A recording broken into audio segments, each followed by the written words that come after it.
Hello everybody, welcome to the last video in the series of Physics at Home, Electromagnetism. Last week we saw how to form an image using a lens. Today we're going to see how to form an image using a mirror. This is a concave mirror and we're going to follow the same procedure as we did. Now the only difference is in the case of a lens, the light rays would pass through and there was a focal point behind and then in front of the lens. For a mirror, the focal point, the rays, they come in and they meet in front of it. So there's a focal point right there. There's also a focal point you could think about as a virtual world, but the point being that the rays of light are gonna get reflected. They wouldn't pass through or wouldn't get refracted. So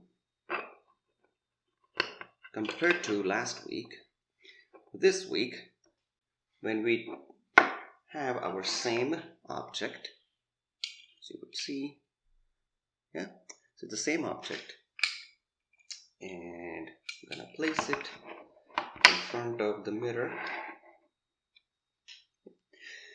Now this object, when the light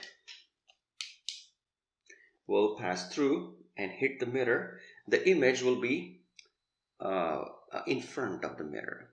Now I cannot place a piece of paper here because then the light won't be able to pass through.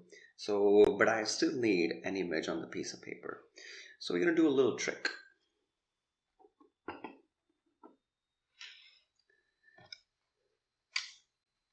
We're gonna tilt this mirror a bit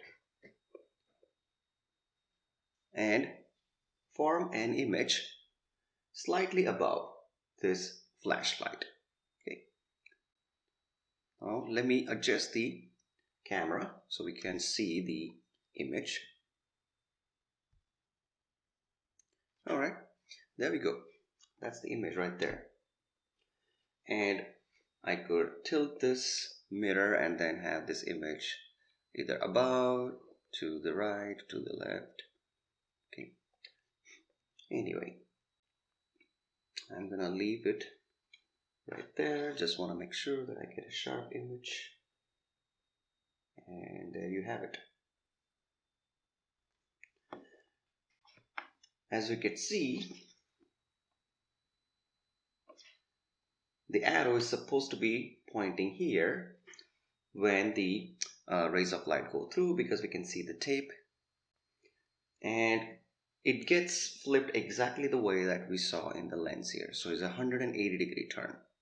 So up becomes down and left would become right. Okay.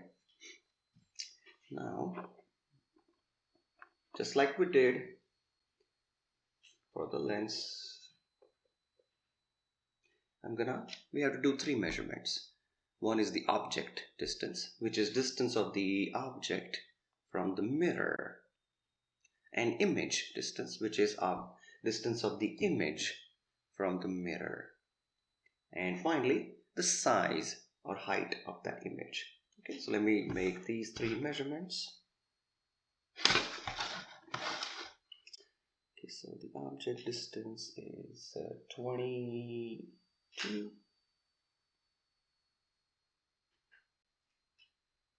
21.9 or so. Yeah. So object distance is 21.9 centimeters. Image distance, let's start from the wall. 30 is up to this point.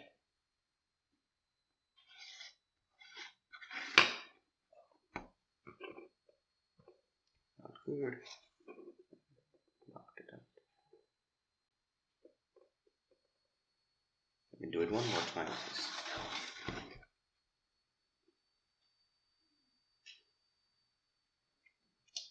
.7. I knocked it up just a bit. 21.8. I think it's alright. Image distance 0, 30.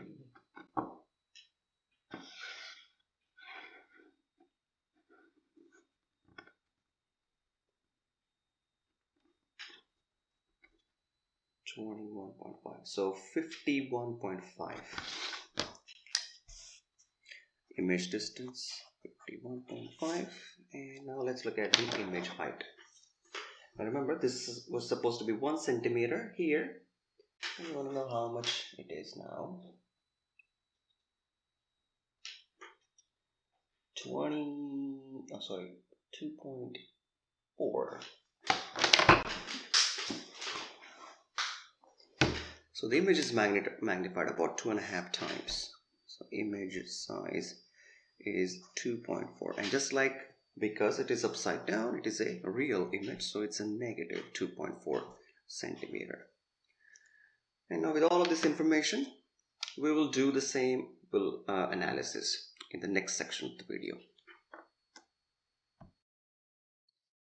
In this schematic, we see a mirror.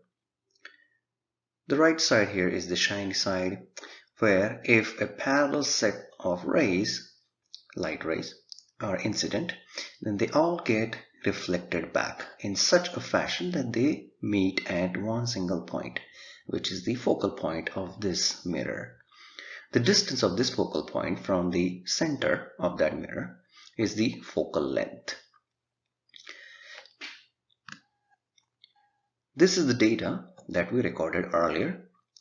For object height of 1, we saw image was about 2.4 times magnified.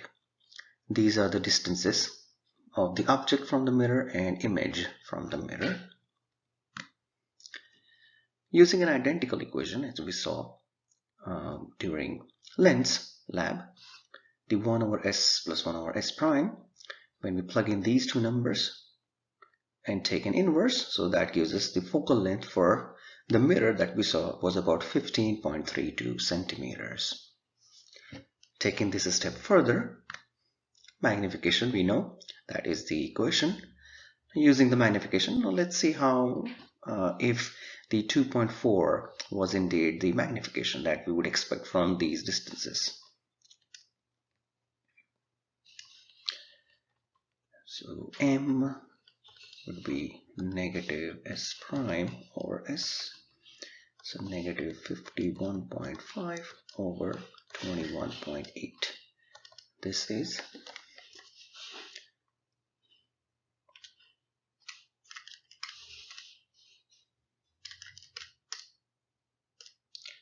negative 2.362.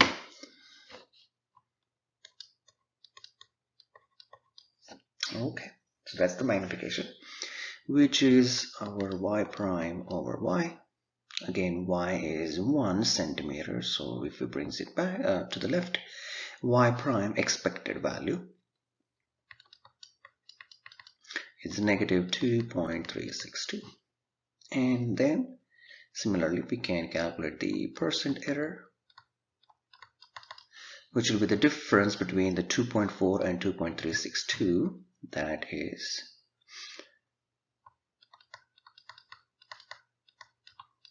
divided by the expected value, which is 2.362, multiplied by 100 gives me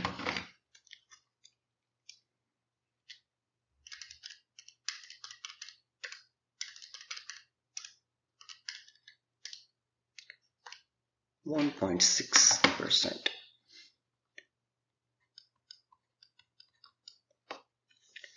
Now using these numbers here, we can again draw to the scale sketch of how the image is formed. There we go. Now as we mentioned earlier that rays of light, they get reflected, so the image forms in front of the mirror. Here is our object, and the distance from the mirror to the image is 51.5.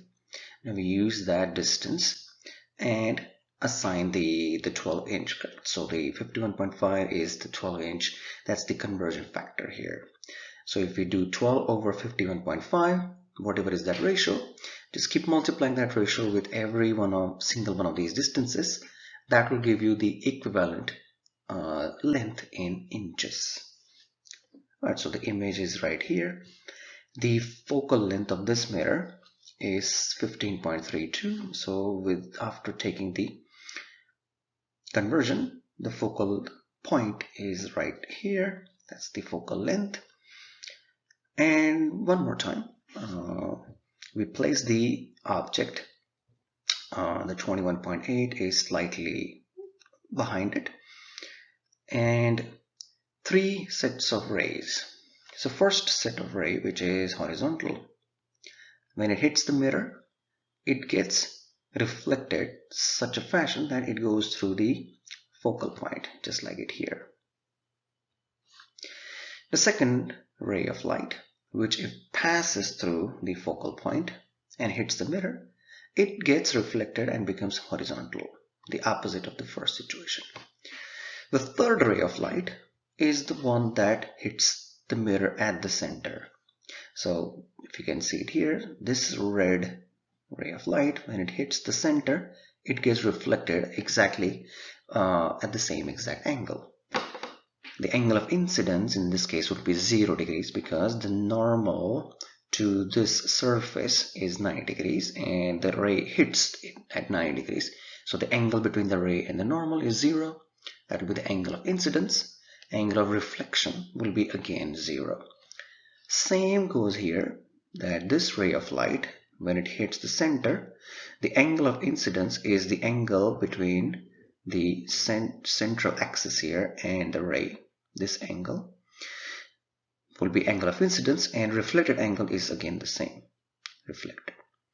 And these 3 rays of light, so first, second, and the third, they all meet at this point. This is where the image is formed. And as expected, this image is upside down. It's a real image with about 2.4 magnification.